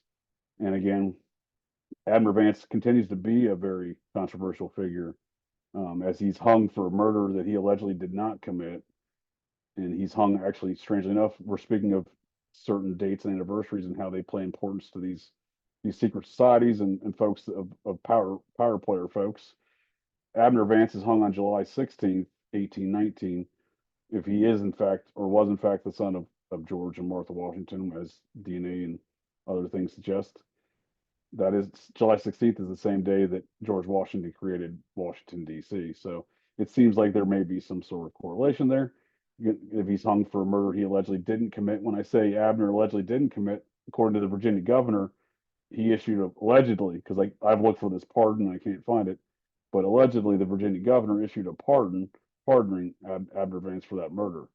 Now, according to newspaper accounts, that trial and hanging lasted roughly 4 hours at the gallows that day, because Abner's last words were to sing a song that he had written while he was sitting in jail waiting for the hanging. And so as he's on the gallows that day, as if he knew the pardon was coming, he's trying to delay the proceedings a few hours by singing a song. I believe that song is referred to as the Ballad of Abner Vance, and he's credited as being the first musician west of Appalachia as a result of it, according to historians. I actually question whether or not that event actually took place. Again, I can't find the pardon. There's only some sparse newspaper accounts and some sparse court records. He's actually allegedly buried about 150 miles north of where that hanging took place, right next to his grandson, Devil's Anse Hatfield, in the family cemetery in Logan County, West Virginia. So, I don't know if the hanging took place. I think he's a very controversial figure from a number of accounts. I think a lot of his descendants have become controversial figures. Not excluded from that statement, but neither J.D. Vance here. And I think there is a very likely possibility that there are elements within this, spook, counter spook society Cincinnati crowd, that there's a contingent that maybe wants George Washington's descendant, into the office of the presidency. And I think that almost happened on July 13th. I'm not necessarily sold that Trump and J.D. Vance they get along. They play politics. Trump was not a big fan of Mike Pence. That was pretty clear, and he had no problem picking him as his VP. And this is nothing new to politics. I mean, Ronald Reagan hated George Bush, picked him as his vice president to avoid, other circumstances going on, trying to save that seat of the presidency. Didn't work too well. He got shot, but nonetheless, I think to assume that maybe Trump and JD Vance are on the same side, I'm open for interpretations and possibilities that that's not the case, and I'm certainly open to the possibility and interpretation that that JD Vance was already selected as the vice president despite it not being announced on July 13th. Seems there's indicators that seem to reflect that he was already chosen for that position. So had Trump been taken out, that man might have been the presidential nominee, and again, that might be the ends in which some of these secret society spook folks are trying to achieve by putting Washington's bloodline back in power.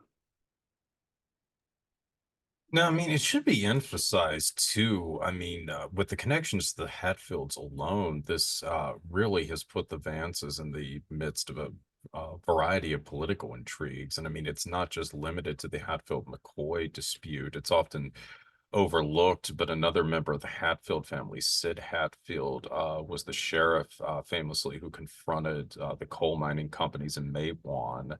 There was a large gun battle there, and this eventually led to the Battle of Blair Mountain, which was the largest insurrection actually in the United Yeah, States in the 20th century. It involved, like, I believe something like 20,000 coal miners or something like that in Blair Mountain. So this yeah. It was, took the again, U.S. Army coming in there with 20,000 yeah, it's the only to time the shut it Air down. Force, yeah, has officially been used on the Yeah. domestic population in this incident. So this is something else that the Hatfield and thus the Vance family turns up in. And We're real again, good at feuding. We got that in our blood. and it's also, I mean, again, I know some people might think the possibility that there's a genetic connection to the Washington family is incredible, but again, it should be emphasized as well that to this day, the Washington family still has very close connections to West Virginia. Now, a lot of it is actually officially on the eastern side of the state where I'm at.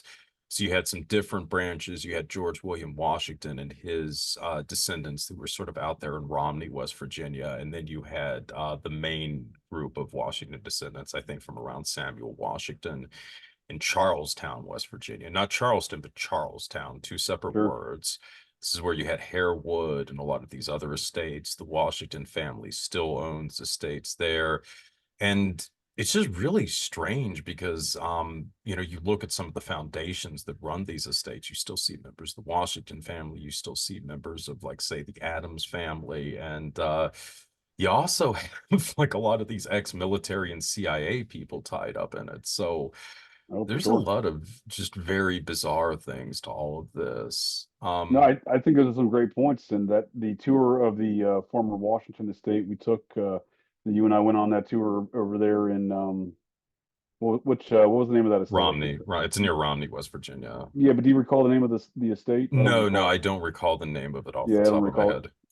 But yeah, I mean that's a great that estate's a great example of what we're talking about relative to the Washington family, relative to the power structures and what they not just in the creation of the country, what they were doing throughout the evolution and growth of this country. Because that estate built on a mound, we're always talking about mounds. We're talking about George Washington, Society of Cincinnati, built on a mound.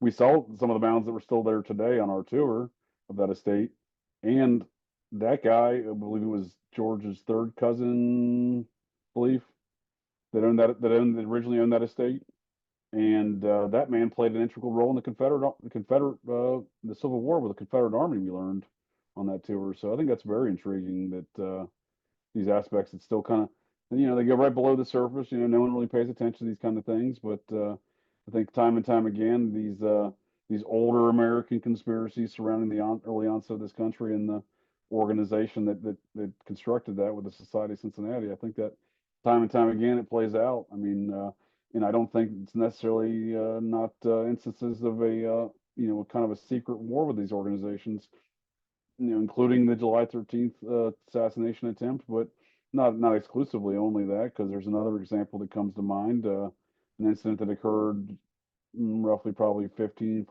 months ago with that Ocean Gate submarine that everyone wanted to, clown that the dude who ran this underwater submarine company took this haphazard trip under some faulty conditions on the submarine and killed him and the other folks on there. Well, another way to look at that is that was subterfuge. The guy that owned the submarine company who had done this stuff before may in fact have known what he was doing, and maybe somebody had messed with the submarine and created that environment in which it would fail and the occupants would die because the individual who owned that company, Stockton Rush, his name was, I think, Richard Stockton Rush III. He's the direct paternal descendant, and I would argue the member of, in the Society of Cincinnati, he's a direct descendant of Benjamin Rush, signer of the Declaration of Independence, a first Surgeon General in the Army, and a man who tried to overthrow George Washington during the Revolution. So to speak of these ongoing feuds amongst these society types, you have somebody like Rush's forefather, Benjamin Rush, again the guy who owned the submarine company that imploded there by the Titanic. He's likely a member of the society. His forefather, that was the original member of the society, actually tried to have a coup against George Washington during the war. And in addition to that, Richard Stockton, because the guy's name's Richard Stockton Rush III, Richard Stockton was another signatory of the Declaration of Independence and another forefather to Richard Stockton Rush III. So he's part of multiple of the society families, but a direct paternal descendant of Benjamin Rush, the Declaration of Independence signer, and essentially a coup, a man who ran a coup, an officer who ran a coup against his general, Washington, during the war. So I think these intrigues do play out maybe in more than just the obvious circumstances we're looking at here with the July 13th rally, that some of this secret war may exhibit in other circumstances, like Stockton Rush III is in submarine imploding. So JJ, can you get into what happened with JD Vance leading up to the assassination attempt and the Republican National Convention in terms of his security detail? Yeah. So again, I think it's very interesting the timing of all of it, because I think it's very possible that he was notified numerous days in advance of July 13th, because on July 13th, this man, JD Vance, I don't know him. We are cousins. I believe I'm kind of inbred Vance, if you will. I'm just kind of shocked at times I don't have web feet and recessed chin line and an IQ of 70, but because I have four Abner Vances in me. To my understanding, he's only got one Abner Vance line of Abner Vance in him. But that being said, there's a lot of, I don't know him. There's probably a lot we have in common. He's also from Cincinnati. I used to live in Cincinnati. As a result of that, I have a lot of contacts in the area, and he most certainly had security details at his house, you know, on Saturday, July 13th. So it seems that he was already notified or already accepted the position as the vice presidential candidate preceding that. And again, I think it's more to do with his heritage. For example, the reason I think I have a unique perspective at saying that is some of his political backers that sought, that backed his U.S. senatorial campaign a few years ago prior to him becoming the vice presidential candidate. Those same political backers actually approached me back in between February and May of 2020 to run for that same position that he announced for in May of 2021. So I have a general understanding of some of the political machinations behind the man's existence in politics, and I think it is very intriguing the trajectory he's taken. I think it speaks to the heritage in which he has, his where he comes from. It's not just Clan Vance. Again, I suspect it has more to do with the fact that his and mine forefather Abner Vance is actually a Washington, and that's why J.D. Vance finds himself in that position today. Good comment. My ex had webbed toes too, so don't feel too bad. Yeah. Um, all right, so JJ, to wrap up, so what in your estimation do you think was going on with all this? Yeah, I mean, I like to joke around and call what we're living in meme world 2024. What used to be a meme yesterday is now reality today. And I think that, the more we progress along this year, it's becoming more meme world. So we're almost at peak meme world status these days. Yeah, I mean, I think there was an actual attempt to take out Donald Trump when all other options failed, but be it bending, breaking, and perverting the justice system of America, to take the man into civil court, to take the man into criminal court, to create these environments to make new laws in which to say that he broke. When those things fail, there is obviously a contingent of folks that want this man not to exist, to die. I think we're living through an era right now in America that there's these these things have always been going on. They may have scaled up, they may be running at an exponential rate, but these activities, this is a feud that's been going on. This isn't a new feud. I think what we're seeing is the symptoms of an old feud here in America. Again, that's been going on since the beginning of this country, be it a pro-liberty versus an anti-liberty. You want to call it globalists, you want to call it the crown. These are the same things as far as anti-liberty goes, and it's the same things that seem to be playing out time and time again in this country. And I'll give one example for that statement that I just made, as far as especially the crown. One of the And again, I think this is another distraction amongst this case with Crooks and the shooting at the rally on July 13th, and that is allegedly and this is possible. I mean, the data from everyone's cell phone is sold through advertisements and these other agencies, but one of these conservative nonprofits, the Heritage Foundation, claims to have obtained the Matthew Thomas Crooks' cell phone data through these, the selling of this various Google tracking, ad Just to tracking, throw and so that in forth. there right quick, the Heritage Foundation is who's funding Project 2025 There you too. go. There you go. Which has been a very hot topic of things that Trump did not. Trump is like, much like a lot of things, Trump will denounce that in the media, like, oh, Trump's plan 2020, Project 2025. That's been the ongoing narrative. And then the shooting happens. And the same Heritage Foundation, appreciate that pointing that out, Stephen, because that is a very important point. And I think this overall narrative, you have the Project 2025 leading up to the assassination, and then after the assassination, suddenly the Heritage Foundation is doing all this great investigative work, and they've tracked the shooter's cell phone, and they've tracked numerous FBI. One cell phone was going to the shooter's house, and that same cell phone was frequently traveling to an FBI office in D.C. This has been an ongoing, very widely blown out narrative. I don't think any of it's true. I suspect it's probably not. The leader of the Heritage Foundation is deeply ingrained within the machinations of the Vatican, not just the Vatican. Typically folks want to blame the Jesuits, and rightfully so, I think, in a lot of cases. But in this instance, this guy's deeply ingrained within the Opus Dei faction of the Vatican. These are some very extremist Catholics. So folks, they're probably not very pro-liberty, and in fact, may in fact be the type of anti-liberty crowd that I'm asserting, or present here in this circumstance, essentially trying to end America. Because I think really, had the assassination been successful, I question whether or not my cousin would have been a successful president, or the backers in which he's answering to. Who knows? Again, I don't know the man. However, I will say that it seems to be that the typical establishment uniparty system was ready to seize on control of a lot of things that if Trump was taken out, first of all, Biden wouldn't had to have resigned had Trump been taken out, because there never would have been there just wouldn't have been that impetus. I don't think he would have been forced to step aside for the next election, because he wouldn't have had Trump to compete against anymore, right? So, I think a lot of the things that have happened since the July 13th are as a result of folks being, kind of all in on the matter, and as a result scrambling to find how they're going to react. What are they going to do? I actually think there was probably a lot of programs, news media, packages already established and set up, ready to roll if Trump got shot. You have the RNC situation that's going to be taken care of by the Uniparty, and implementing the same old politics we've had in this country for Lord knows how long. And I do think, to a certain degree, and again, I don't necessarily agree with anyone wholeheartedly, especially politicians. But Donald Trump, he certainly falls in that category, but he's not a traditional politician. He hasn't been carrying on the same principles as a lot of these, a lot of war-minded, war hawks, if you will, of our American political system for the last, at least, almost 100 years now we're going on, of being constantly at war. So, I think that there was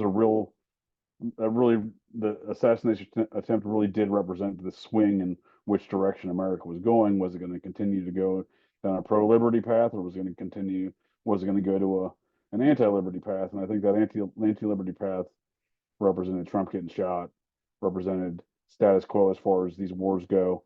Look, they already rolled out the Iran excuse immediately following, before the Secret Service was called to task on Capitol Hill for testimony. they rolled out the, oh, well, Iran threatened Trump and we had to shift. John Bolton had to get some Secret Service agents because John Bolton used to be the national security advisor when Trump killed the Iranian general. Iran threatened Trump, and then suddenly now look, we're almost at war with Iran. I think all of these things were pre-planned. They just got deterred from their original plan without Trump dying. And I think it's pretty evident the RNC would have been seized control. We'd be at war right now. Joe Biden would still be running for president. I think a lot of these things have been set on a different path as a result of the failure of the assassination of Trump. So I think, there's I don't think by any means is any stuff. I think it's only going to get weirder from here on out, especially the rest of this year. But I think we're kind of hitting some peak meme world stuff going on these days with surrounding this whole circumstance.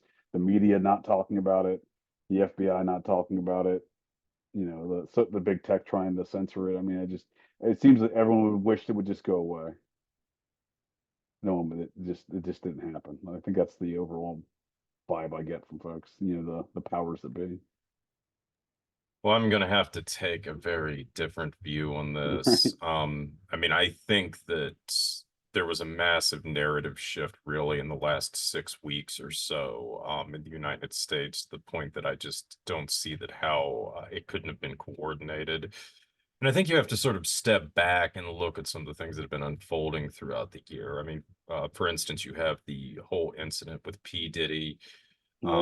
Again, nobody really knows the extent to how many politicians he knew, but certainly many of the people that he probably would have been involved with in some of these shady dealings would have been aligned with the Democratic Party.